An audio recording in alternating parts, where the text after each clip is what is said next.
ஓம் நம சிவாய ஓம் நம சிவாய ஓம் நம சிவாய. திருச்சிற்றம்பலம். இந்த உலகில் வாழும் அனைத்து உயிரினங்களுக்கும் எனது இறைவன் அருள் பெற்ற ஆத்ம வணக்கம். இது ஏனோ எனக்கு இறைவன் ஏதோ ஒரு ரூபத்தில் இதை சொல்லியிருக்கிறார். நான் இந்த வார்த்தைகளை உங்களுக்கு எடுத்து கூறுகிறேன். நீங்கள் இந்த காணொளியை பார்த்துவிட்டு உங்களுக்கு என்ன தோன்றுகிறதோ அதையே நீங்கள் செய்யுங்கள். நன்மை என்றால் நன்மையை செய்யுங்கள், தீமை என்றால் தீமையை செய்யாதீர்கள். ஏனென்றால் எனக்கு என்ன சொல்வதென்று தெரியவில்லை. ஓம் நம சிவாய. ஏனென்றால் இப்பொழுது இருக்கும் மக்கள் எப்பொழுதுமே நன்மையை அவ்வளவு எளிதில் எடுத்துக்கொள்வதில்லை. தீமையை டக்கென்று பிடித்து கொள்கிறார்கள். அதனால்தான் நான் இந்த பதிவை உங்களுக்கு கூறுகிறேன். அனைவரும் நலமாக வாழ வேண்டும் என நினைத்தால் நீ முன்னேறுவது நிச்சயமாக நடக்கும். ஏனென்றால் அனைவரின் சுயநலமும் நமக்கு வேண்டாம்.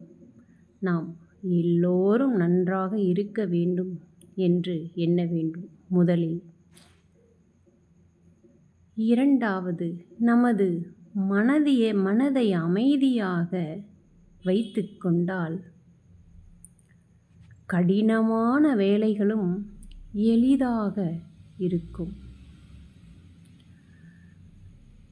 மூன்றாவது, நன்மை தீமை என்னும் வேறுபாட்டை உண்டாக்கும் சுயநலத்தை முதலில் கைவிடுவது நல்லது.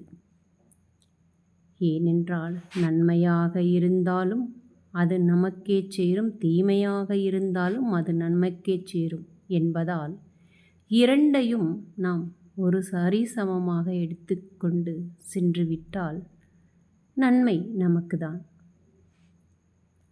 நான்காவது, மனதை கட்டுப்படுத்தி அறிவின் பாதையில் செய். நமது மனம் ஒருநிலைப்பட்டால் நாம் யாரையும் குறை கூறவோ மற்றவர்கள் குறையை காணவோ முற்பட மாட்டோம் என்பதற்காக இந்த நான்காவது பதில்.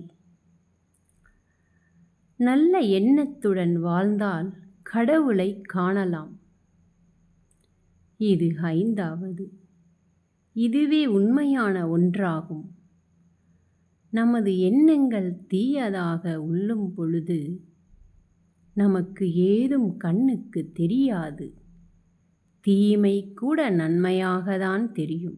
ஆனால் நல் எண்ணத்துடன் வாழ்ந்தால் எல்லாமே நமக்கு நன்மையாகத்தான் தெரியும். இறைவன் எப்பொழுதும் ஏதோ ஒரு ரூபத்தில் நம்மளுடன் கூடவே இருப்பார். ஆறாவது, ஓர் லட்சியத்தை எடுத்துக்கொள், அதையே வாழ்க்கையாக்கும்.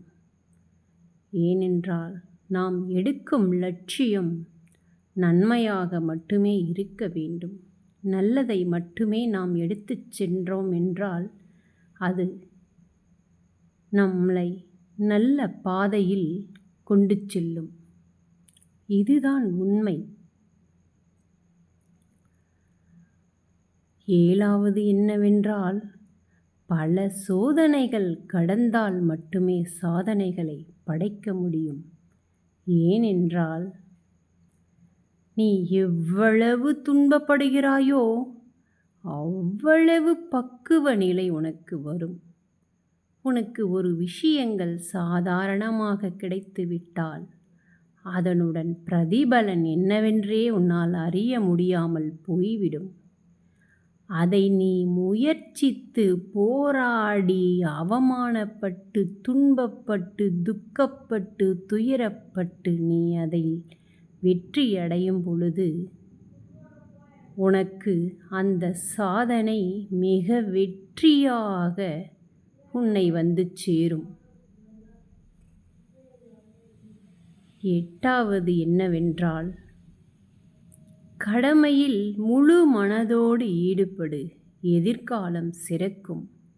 உனது கடமை என்னவென்றால், உனது மனைவியோ, உடன் பிறந்தவர்களோ, தாயார் தந்தையாரோ, பிள்ளைகளோ, அவர்களுக்கு நீ என்ன கடமையை செய்ய வேண்டும் என்பது உனக்கு நன்றாக தெரியும். அந்த கடமையில் நீ முழு மனதோடு இறங்கி அவர்களுக்கு எந்த ஒரு எதிர்பார்ப்பும் இல்லாமல் நீ செய்துவிட்டால் உனது எதிர்காலம் சிறந்து விளங்கும் என்பதே. அடுத்தது, பிறரது நன்மைக்காக பாடுபடும்போது மனம் தூய்மை பெறும். அடுத்தவர்கள் நன்றாக இருக்க வேண்டும் என்பது உன்னை நீ நன்றாக பார்த்து கொள்ளும் எண்ணங்கள் உனக்கு தன்னால வளரும். அதுதான் உற்சாகமுடன் இருப்பதுதான் ஆன்மீக வாழ்க்கைக்கான முதல் அறிகுறி. எப்பொழுதும் உனது மனதை புத்துணர்ச்சியாக வைத்து கொள்ள வேண்டும். சந்தோஷமாக இருக்க வேண்டும். இதுவே நாம் முதலில் இறைவனை அடைய ஒரு சிறந்த வழியாகும்.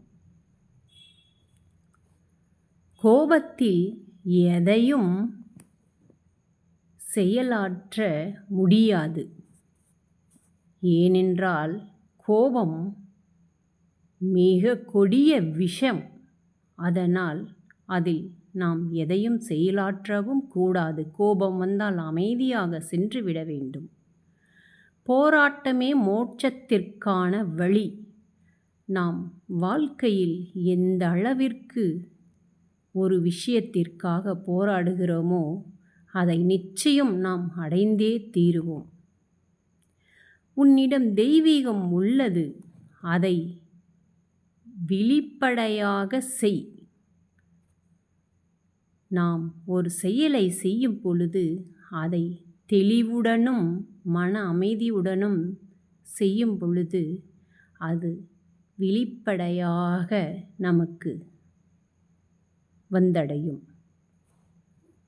பொறுமையே வெற்றிக்கான அடிப்படை. இதை எண்ணி செயலாற்று.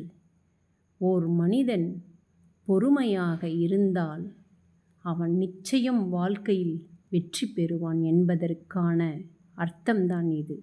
ஏனென்றால் கோபம் ஒருபோதும் மனிதனை வாழ விடாது. பொறுமை ஒருபோதும் மனிதனை வாழ வைக்காமல் விடாது. வாழ வைத்தே ஆகும். இதுதான் உண்மையின் நிலையும் கூட. ஓம் நம சிவாய.